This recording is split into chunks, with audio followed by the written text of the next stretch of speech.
Graça e paz, bom dia, Deus abençoe a todos.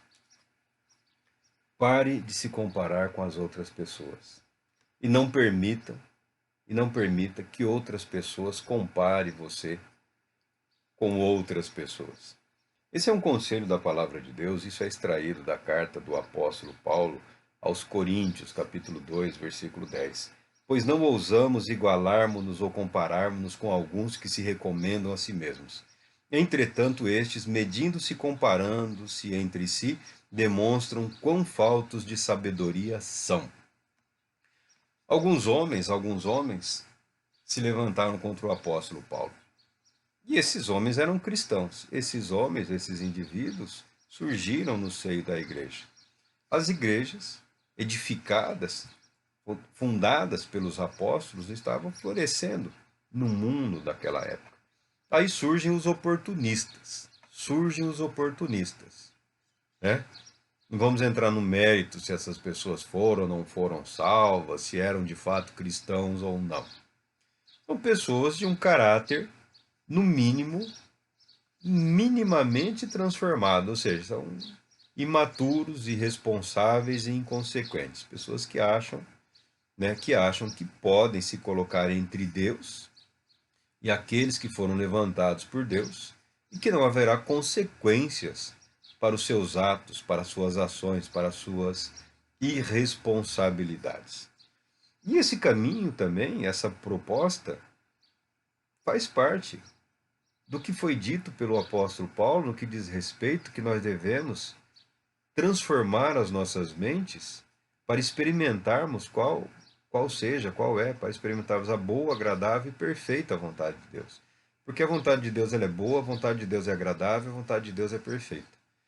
Pouca coisa nós saberíamos do ministério do apóstolo Paulo, da sua sabedoria, do seu discernimento nas escrituras, da maneira como ele foi usado pelo Espírito Santo, das posturas que ele adotou, da dedicação, do compromisso, do comprometimento, não fossem os obstáculos que ele enfrentou. Muitas cartas foram cartas da prisão, de quando ele esteve encarcerado, preso, e chegava alguém, né, enviado pelas igrejas, com algum problema, com alguma necessidade, ou para ajudá-lo, ou para auxiliá-lo também, e ele escrevia as cartas, porque ele não podia e também não sabia se seria solto, se seria executado. Então ele enviava cartas para as igrejas, né? Ele cultivava esse hábito de escrever.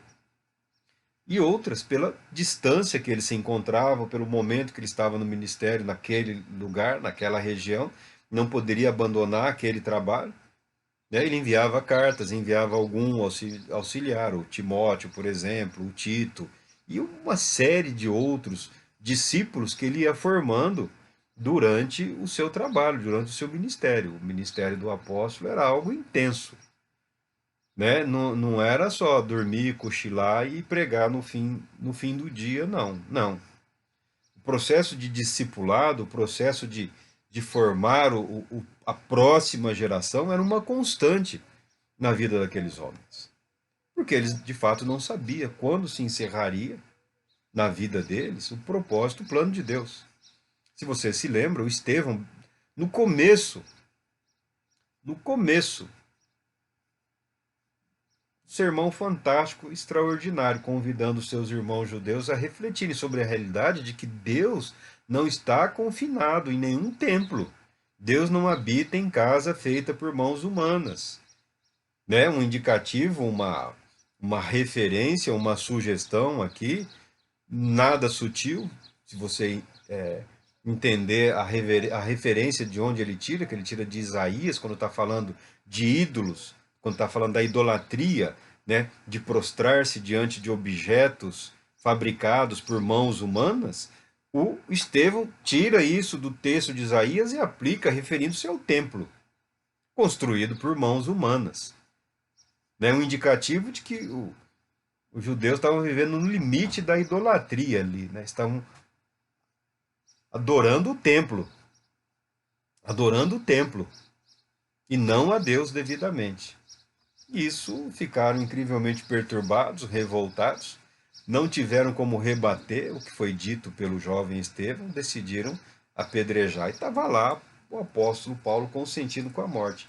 Depois disso, ele se apresentou ao sumo sacerdote, pediu autorização para viajar pelas cidades e indo para Damasco quando ele se converteu. Estava indo para outro país para vasculhar as sinagogas, para fazer lá uma inquisição nas sinagogas, para ver se alguém seguia o caminho. Os cristãos, no seu início, o cristianismo na sua origem, os judeus se referiam aos seguidores de Jesus Cristo como os do caminho. Os cristãos não tinham uma sinagoga. Não tinha uma sinagoga para os cristãos. Eles, em Jerusalém, iam para o templo, gigantesco templo, com muitas áreas, muito espaço, e ali os apóstolos ensinavam, pregavam, se reuniam nas casas. Né? Não havia ainda sido instituído uma estrutura física para o cristianismo. Então os judeus chamavam ele os do caminho, e o apóstolo Paulo foi um perseguidor. Nós só sabemos da vida transformada dele, dos frutos do ministério dele, por conta dessas cartas, por conta de tudo que ele sofreu. E ele sofreu aqui a oposição de alguns irmãos em Cristo, que queriam boicotá-lo, que queriam retirá-lo do ministério por ele fundado, no sentido de que as igrejas não cooperassem com ele, de que ele não obtivesse nem acesso nem auxílio, e não pudesse enviar nem orientações e nem os obreiros por ele treinados, né, como Timóteo, Tito. Uma tentativa de boicotar o apóstolo Paulo. E ele escreve aos Coríntios, uma das coisas que insinuassem, as cartas dele são elegantes, eloquentes, poderosas, mas ele é desprezível pessoalmente, né? Alguém que não inspira absolutamente nada. E ele responde dizendo que ele jamais se comparou e não se permitia comparar com quem quer que fosse. Um homem que aprendeu a não olhar para trás. O parâmetro que ele estabeleceu para a vida dele, para o trabalho dele, foi ele. Foi ele como homem. Foi ele como servo de Cristo. Foi ele como alguém obediente, submisso à vontade de Deus. Tanto que ele se apresenta como Paulo o servo, Paulo o escravo de Deus, o escravo de Cristo. Aquele que se submete a Cristo Jesus para que a vontade de Cristo prevaleça sobre a dele. Então, todo o querer, toda a vontade, toda a capacidade, toda a erudição, toda a disposição, toda a energia vital do apóstolo estava devotada à proclamação do evangelho do reino e uma vida que expressasse a adoração, o amor, a comunhão que ele mantinha com o Todo-Poderoso Deus. Como ele conseguiu isso? Ele conseguiu isso não olhando para trás. Esquecer, ao que tudo indica, ele nunca foi capaz de esquecer, principalmente dos erros terríveis que ele cometeu. Não que ele tenha esquecido, mas era alguém que não vivia olhar para trás, era alguém que não vivia choramingando pelo que perdeu. Há muitos lamentos do apóstolo em relação, principalmente, à ruptura que ele estava enxergando na igreja, a divisão que estava prestes a acontecer entre os de Jerusalém e os da dispersão, principalmente entre os gentios e os judeus, que ele usa a bela figura do corpo, né, judeus e gentios, ou seja, sem restrição étnica, racial, formam um só corpo pela fé em Cristo Jesus. Mas ele tinha consciência de que a verdade espiritual, o propósito, o plano de Deus enfrentaria a oposição humana, mas ele está enfrentando aqui nesse momento pessoas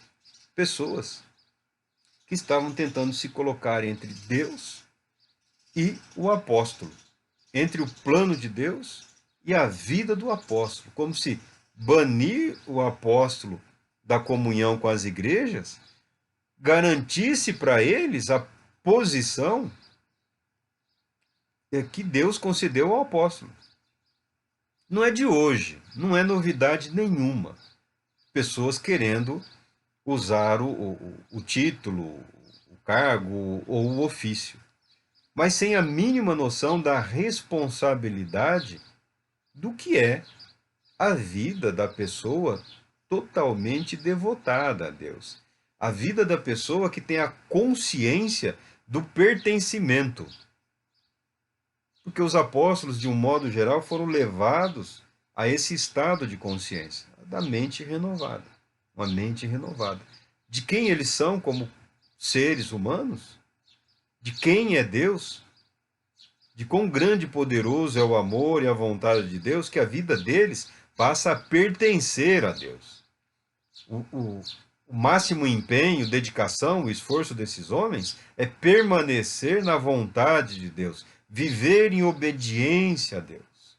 Cada irmão que caía, cada vida que era ceifada, para eles ficava evidenciado, para eles era uma demonstração de que a vida do apóstolo não pertencia ao apóstolo.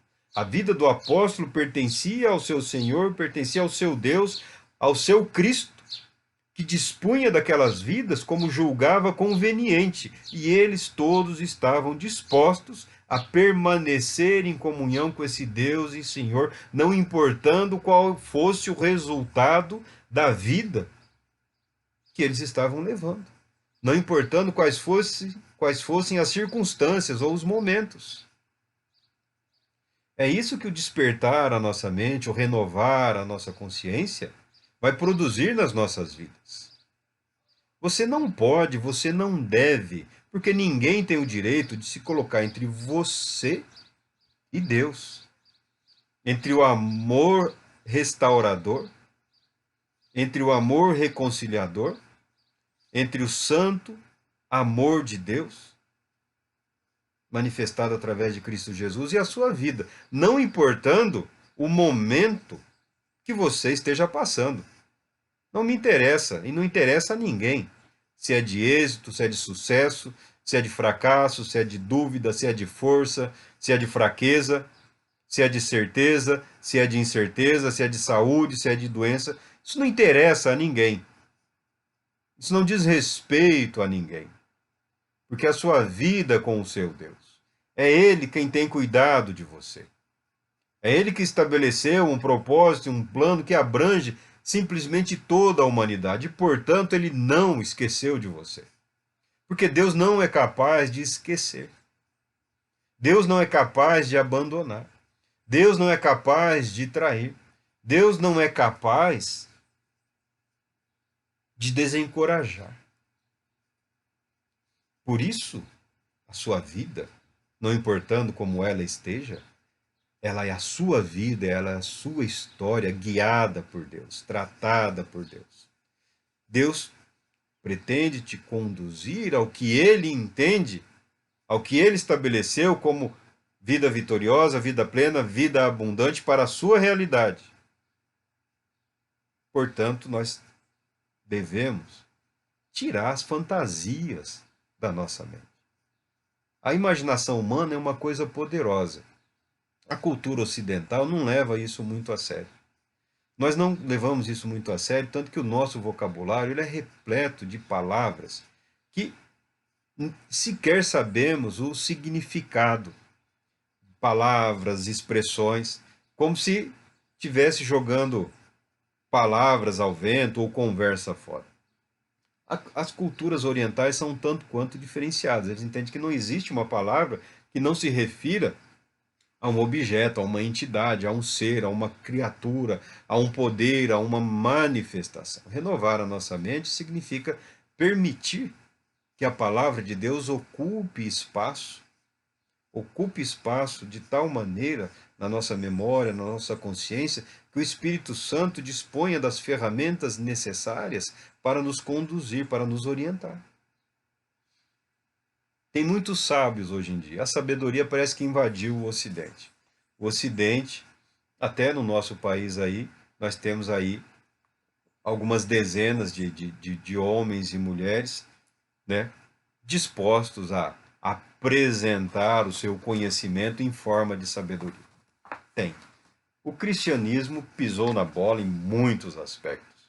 Até os teólogos reconhecem que a própria teologia, o próprio conhecimento das coisas sagradas deveria se manifestar na vida dos cristãos em termos de sabedoria bíblica, sabedoria teológica, sabedoria em relação à vida, sabedoria para viver, sabedoria prática, não é sabedoria para ficar falando aí de estrela, divagando sobre quanto tempo tem o tempo e quanto tempo eu tenho no tempo. É, né, essas besteiraiadas. Sabedoria diz respeito a viver de maneira eficiente, de maneira correta, né, de acordo com os propósitos estabelecidos, dispondo-se a uma comunhão com Deus, mas daí nunca é uma fuga da realidade, muito pelo contrário. A sabedoria bíblica, o discernimento espiritual, é coragem para enfrentar a realidade. É disposição para ter a mente e o caráter transformados de acordo com a vontade de Deus, ainda que não faça muito sucesso. Ainda que nos dias de hoje, né, o cristão temente a Deus, o cristão reverente, o cristão responsável, né, o cristão que busca se controlar, se dominar, não faça muito sucesso. Mas o que importa se faz ou não sucesso? Se você quer experimentar qual é a boa, agradável e perfeita vontade de Deus, não se permita comparar e não se permita ser comparado com quem quer que seja. Deus Todo-Poderoso te abençoe e te traga paz.